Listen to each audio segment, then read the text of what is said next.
2 novembre 2020, le conseil de ville de la municipalité d'Ayers-Cliff s'est réuni. Nous avons pour nous en parler le maire Vincent Gérin. Monsieur Gérin, bonjour. Bonjour, Monsieur Perra.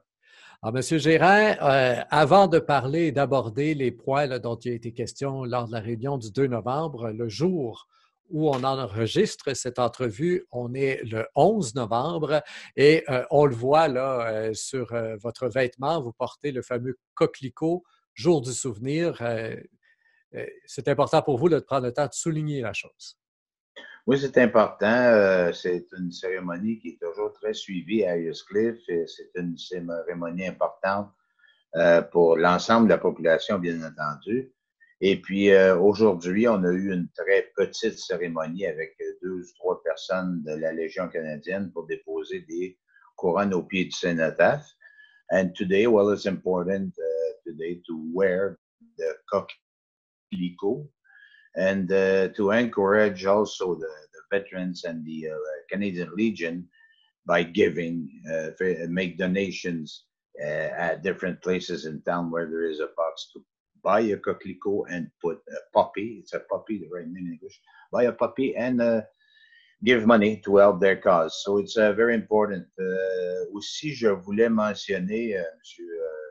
Perra, que j'encourage nos citoyens à persévérer dans la lutte à la COVID-19. C'est effectivement vers ça qu'on va aller parce que, bon, aujourd'hui, 11 novembre, jour du souvenir, mais demain, 12 novembre, je ne sais pas si on s'en souviendra, mais c'est le jour où officiellement l'Estrie passera en zone rouge, donc sur l'ordre du gouvernement Legault. Qu'est-ce que ça veut dire pour la municipalité d'Ayers-Cliff exactement au niveau justement de la vie, du quotidien? Est-ce qu'il y a des choses qui ferment? Est-ce qu'il y aura moins de monde à l'hôtel de ville? Comment est-ce qu'on va arranger tout ça là, pour correspondre aux critères de la zone rouge? Ben, il y a peu de mesures qui changent parce que, par exemple, à l'hôtel de ville, on avait déjà des mesures assez strictes concernant ça. Elles sont maintenues, bien entendu. Ça va changer aussi le fait que les restaurants sont fermés. Mais j'encourage les gens à commander en ligne puisqu'il reste disponible pour plusieurs d'entre eux. Là, pour certains, en tout cas, plusieurs d'entre eux à maintenir les commandes en ligne.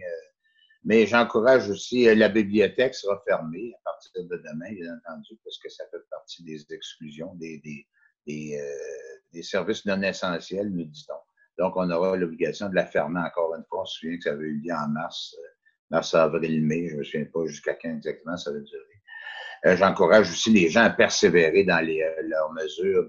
So I hope everybody continues to keep wearing the mask and be very diligent against this pandemic. And I think altogether we will get through in a short period of time, eventually anyway. Un des aspects, un des impacts plutôt que ça a eu sur la municipalité d'Ayers-Cliff, c'est que c'est maintenant officiel, il n'y aura pas d'élection partielle. Vous en aviez fait le 2 novembre officiellement la demande via une résolution que vous aviez adoptée au Conseil de ville, étant donné toute la situation. Finalement, ben, le gouvernement du Québec vous a officiellement transmis cette dispense. Donc, on ne remplacera pas Robert Lacoste au conseil de ville.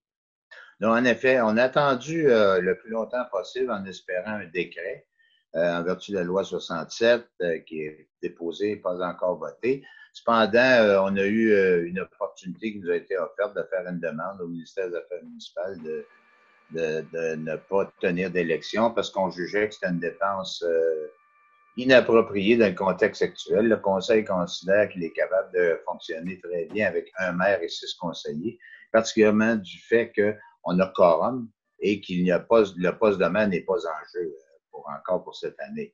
So there won't be an election in 2020 and it's a big, we're happy about this because it's a lot of work for just 11 months. We thought that it was not relevant. Voilà qui met fin à cette première portion d'entrevue pour le suivi du Conseil de ville du mois de novembre. Je vous indique, chers auditeurs, qu'il y a trois autres petites portions d'entrevue. Donc, une sur laquelle on va se pencher sur une demande qui a été reçue de la part du CSVM, demande de contributions supplémentaires. Une autre dans laquelle on va parler des contrats qui ont été attribués pour les collectes des différentes matières résiduelles recyclables et compostables. Et une dernière petite entrevue où on mettra en vrac deux, trois points. Au microphone, Rémi Perra.